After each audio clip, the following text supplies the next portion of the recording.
All right. Hello. Good morning. I am Kimberly Hunt. I'm an editor with Revision Division, and today we have an exciting treat. I am very thrilled to welcome Tamalinda Lux, the founder of the Pinecone Book Award and a fellow editor. So I have a few questions for her. I'm hoping she will expand on all this great knowledge about how, if you have self-published a book in recent, we'll talk about the timing on that and eligibility and all of that. But you deserve recognition. The self-published books also should get those accolades. So the first thing I wanted to say was, yes, we're here to talk about the Pinecone Book Award and how it recognizes and promotes self-published authors. But I also wanted to delve into a little bit about what Tamalinda and I do and make sure that you understand what we have to offer. So I guess let's start with the award, if that works for you. Sure. Okay. Hello, Kimberly. Good morning, and thank you for having me. Yes, thank you so much for joining me. So I wanted to know if you could give us a little bit more details around the how and why this program was set up. I think that's a great place to start. It is a great place to start because we like to start and then we like to action forward. And that's the biggest thing about writing a book, right? Many of us have this book in our heart and in our head, and we say, "Oh, one day I'll write a book." And the self-published author has taken that and they've written their book, they've put what they know, what they've experienced on paper, and then published it and put it out into the world. And having published my own book, my first book in 2015, I realized then just what was involved in putting out a self-published book. And then last year, as I was working on my next book, which is coming out later this month, I thought, I wonder if self-published authors are really recognized for the perseverance that they have in not only writing the book, but also getting it out there, because there are a lot of steps between, writing the book and then birthing it out to the world, right? So many hats need to be worn, and I think it's very eye-opening for first-time authors to realize just how much effort goes on after you have finished writing the book. That's right.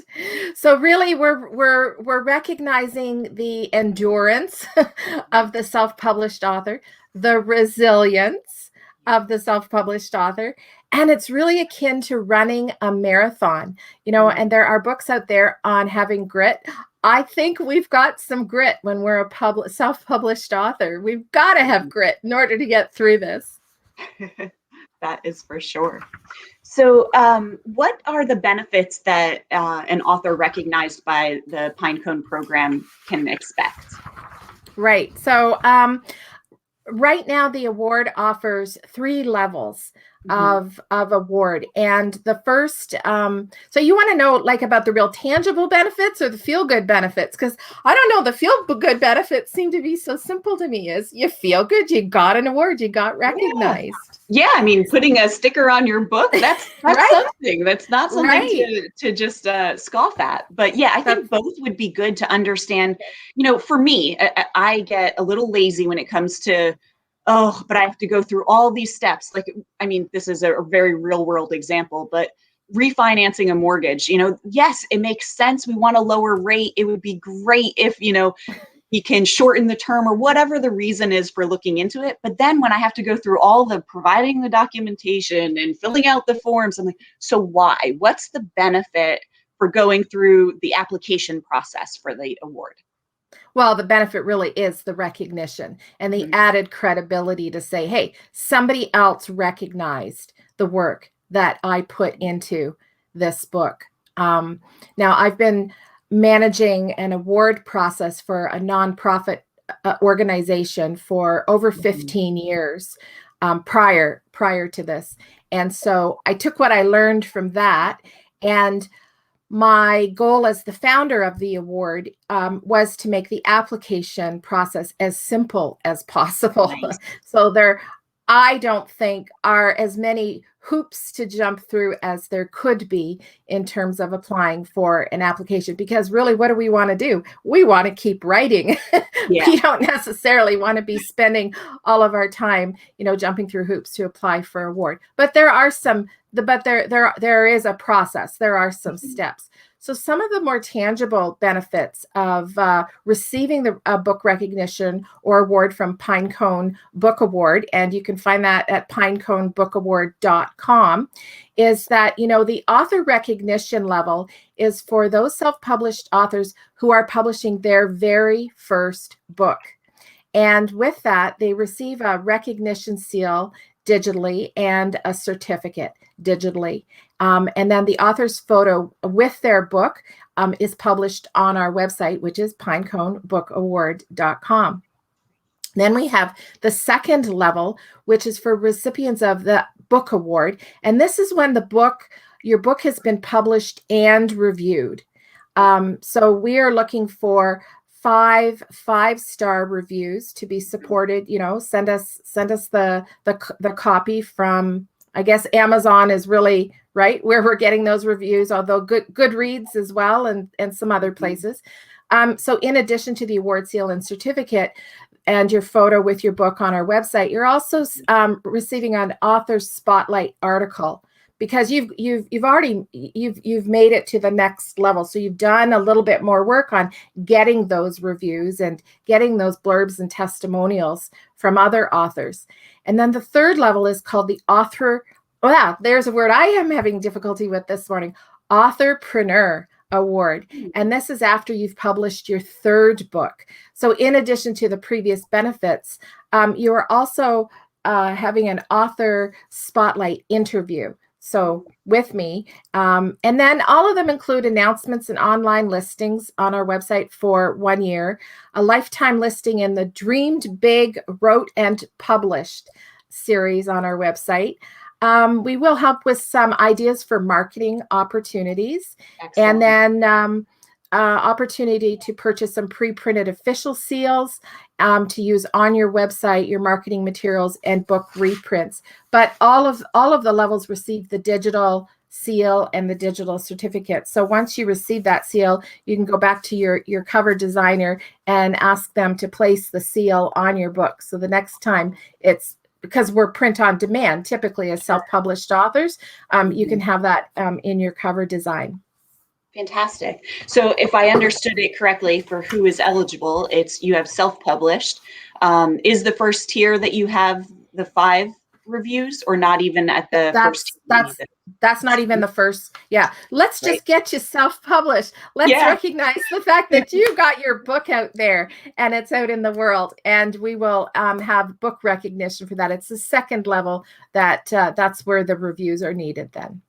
Perfect. Hey, so let's share this. We have a listener, Joseph Ruiz. Thank you for joining us. And you're right, it is awesome. So if you have published earlier this year, I think if I understand it correctly, the winter deadline is the end of this month, but the spring deadline is in August 31st. We bumped it. We bumped it because of this live stream. So we've extended the deadline to August 31st. Awesome. Yeah. And then the third and fourth quarter will be for February 28th of 2022. Great. So can you tell us a little bit how you select the recipients from when you go through the applications?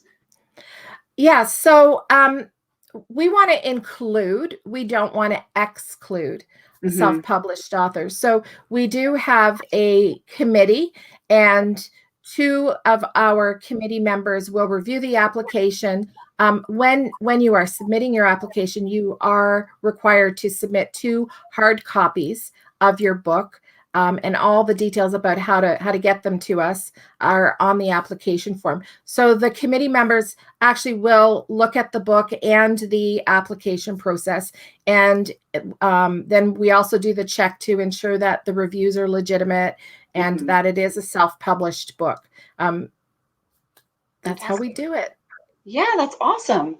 Okay, so then I probably should have started with the a little bit more about editing and us, but I knew I put the hook out there that people should join to hear about recognition for their self-published books, so I wanted to get right to that.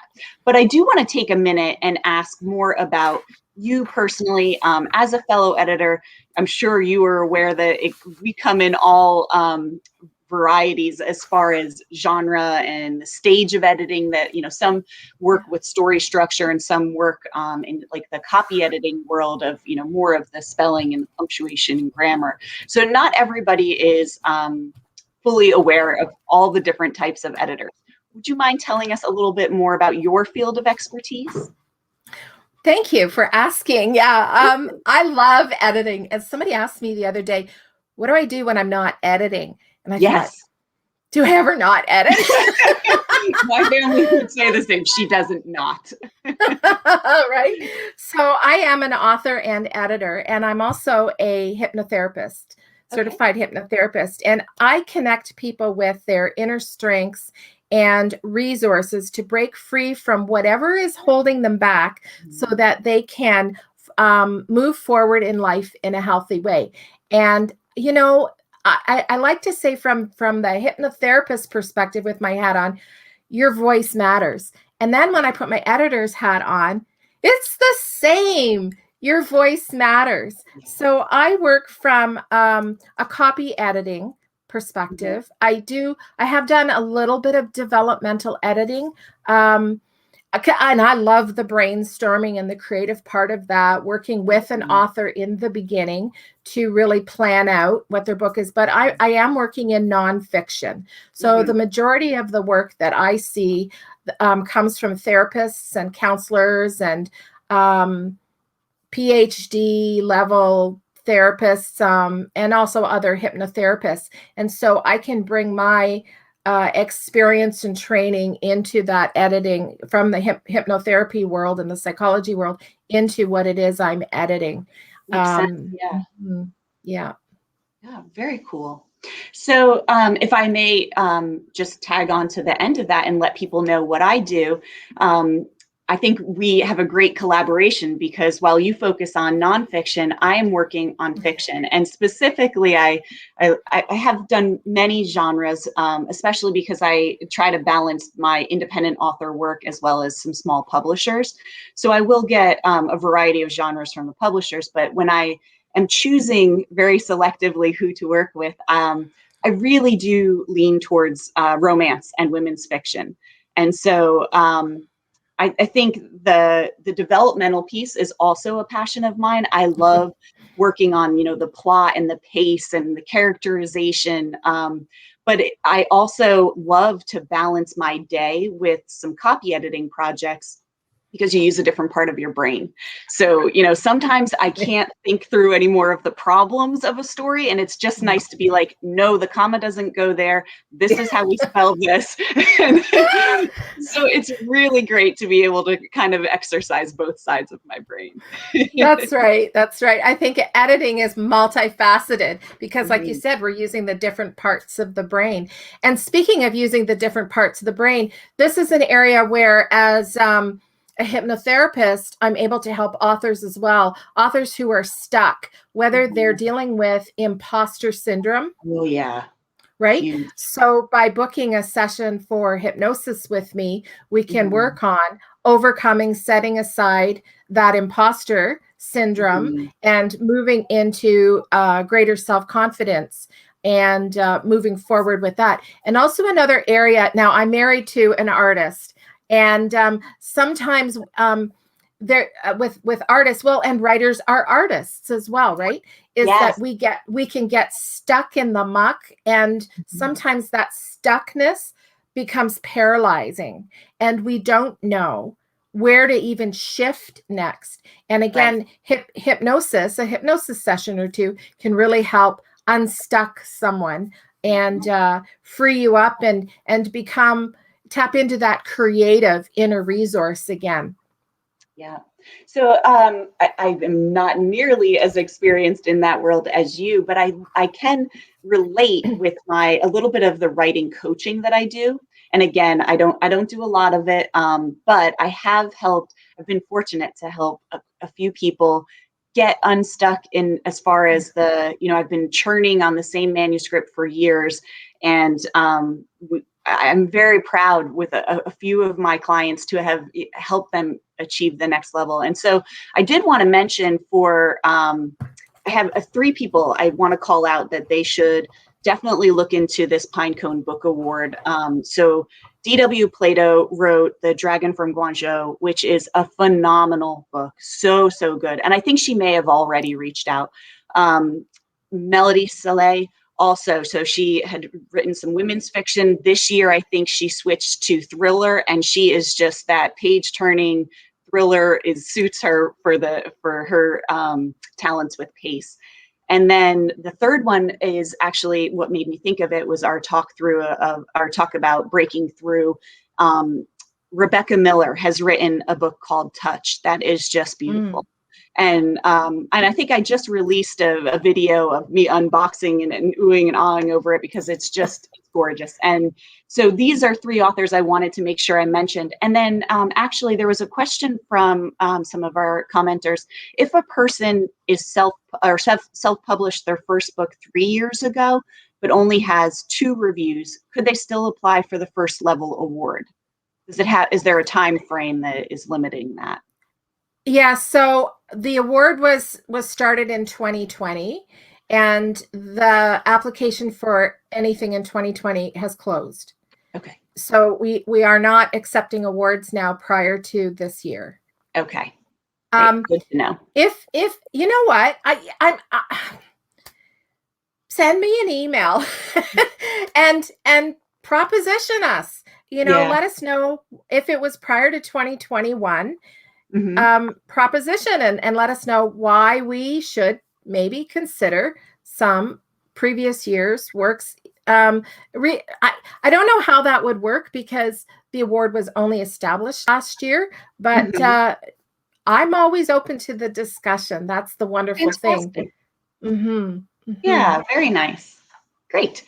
Okay, so you mentioned it earlier about when you're not editing, how do you spend your time? I'm sure you can come up with at least one answer. I don't know if there are pets or actually, I think you mentioned that you in your past had been very active with some seniors. And so think through, I don't know if it's volunteer activities or what else besides editing can we say that you take an interest in? I'll give you 2 answers. Great. So my first fun answer is Saturday afternoon is my afternoon off, and I have PVR'd from the night before, Married at First Sight. It always gives me a chuckle, and there's some psychology in that show too, right? In terms of volunteering in community, so I'm a board member of McCormick Care Group, which is very recognized here in Ontario and Canada for their dementia care, advocacy, and support. So they have a full-time long-term care side of the program, and they have the day program, and they also have a foundation. And so I'm a community board member, and I have been for a number of years now.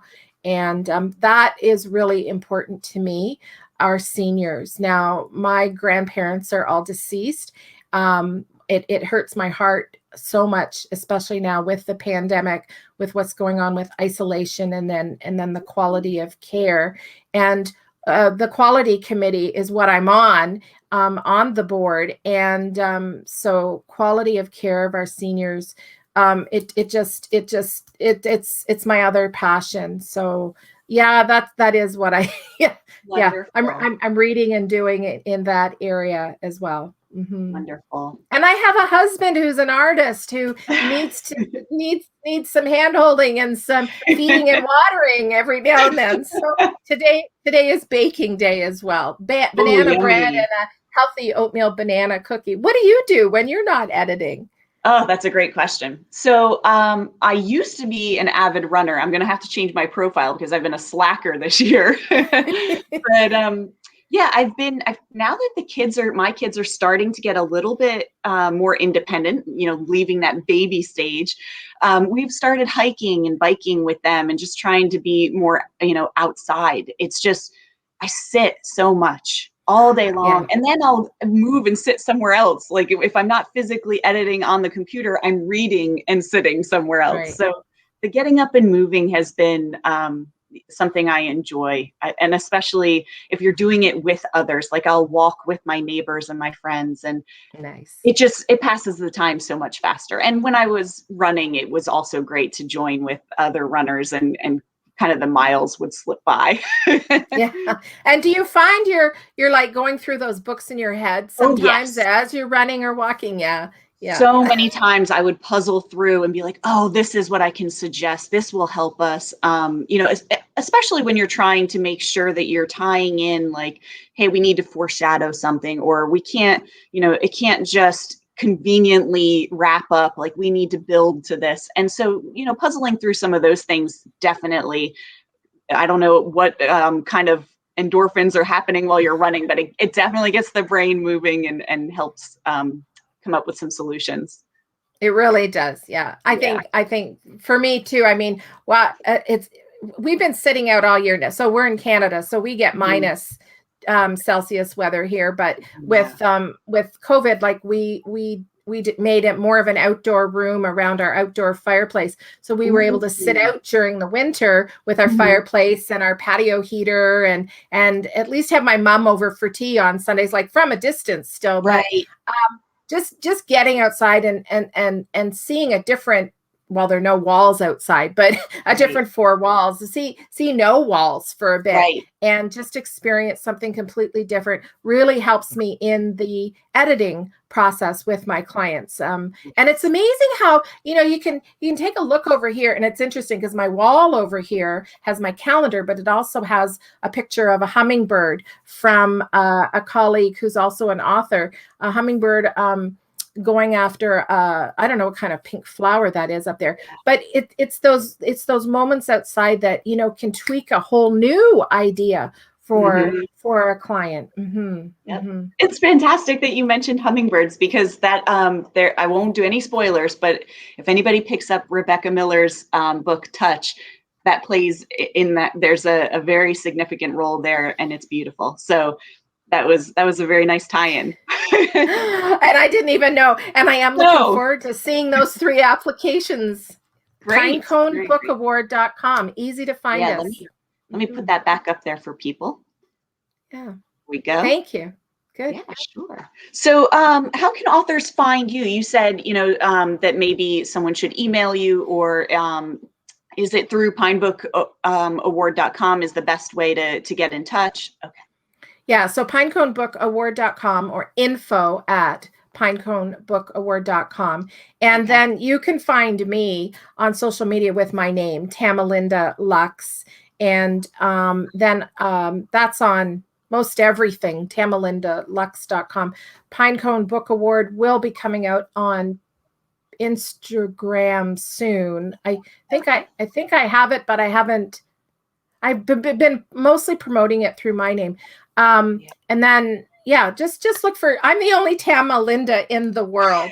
So just Google me and you'll find me. Perfect. Okay. Well, I don't think that I think I covered it as far as the main topics I wanted to talk about today, as far as the program, and then a little bit about us and our editing. Is there anything you think I've missed? I think this was fantastic. Great way to start a Saturday. And thank you so much, Kimberly. Oh, you're welcome. Thank you for joining me. And I will post the recording and the send off in case anybody has missed our live chat. That way they can still get in on this good stuff. Terrific. All right. Thank you. Okay. Bye. Bye. Take care. Figure out how to stop it now. Here we go.